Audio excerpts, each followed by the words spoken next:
So Bloody Harvest is going to start where you might expect it to start, right? It's in October. Yeah. Right? It follows a very Halloween-like theme, even though it's called Bloody Harvest, right? And it is essentially... It's actually real content. I mean, there is real content that goes around this. What does that mean? What does that mean it's real content? So when I say real content, what I mean is that once it's activated for everybody. Okay. Right? If you've bought Borderlands, this is included in the price of your purchase, right? Okay. And so with that, it means that there is a mission that goes alongside this. There are new challenges that go alongside this. There are new enemies. There's new equipment.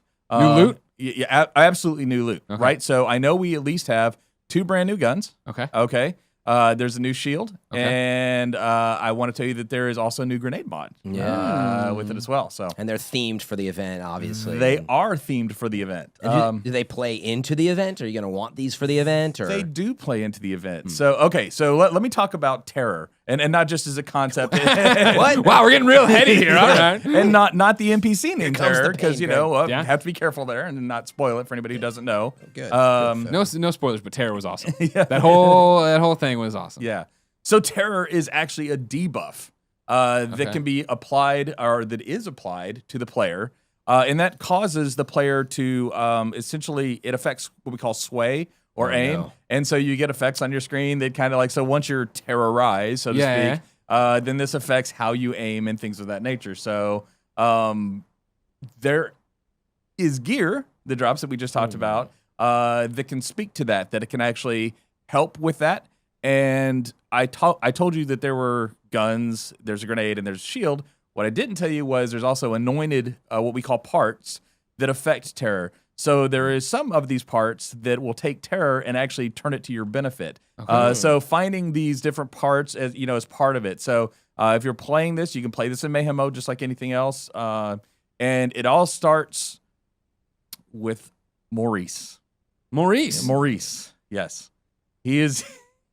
He's terrorizing me? Maurice is your guide to all of our seasonal events, so to speak, or all of our events.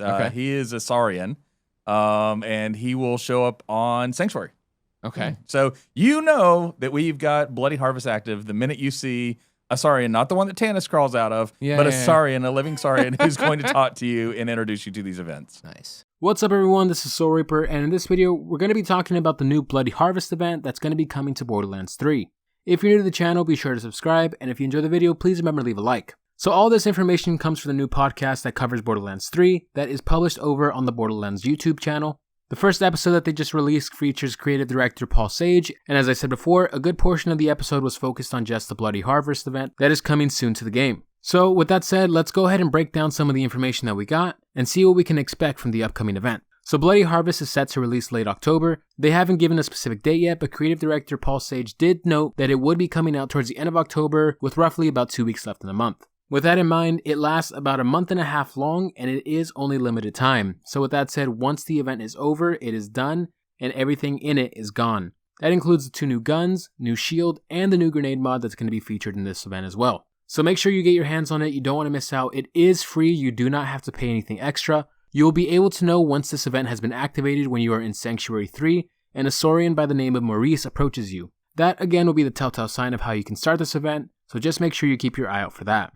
So with that said, this event features a lot of new enemies and a lot of new items, as well as an overarching mission and some side challenges that will be featured as well. So one thing that we have this time around is going to be Captain Haunt. He is going to be the new boss, not to be confused with Captain Trant. Although if you look closely, it does look like this event will be based on Athenas, so it wouldn't surprise me if it had some tie into the actual Captain Trant. But anyways, there are also going to be a bunch of different types of enemies. We're going to be seeing some new possessed or haunted enemies. These sound like they're going to be the equivalent of badass enemies. They're going to have special attributes tied to them. And one other thing to keep in mind is that when you kill these enemies, they're going to spawn ghosts that will come out and attack you.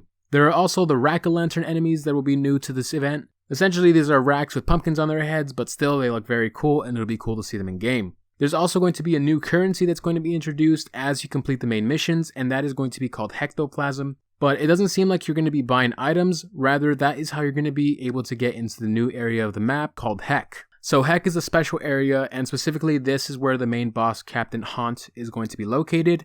So I presume there's going to be a lot of tougher enemies and a lot more opportunity to get higher tier loot.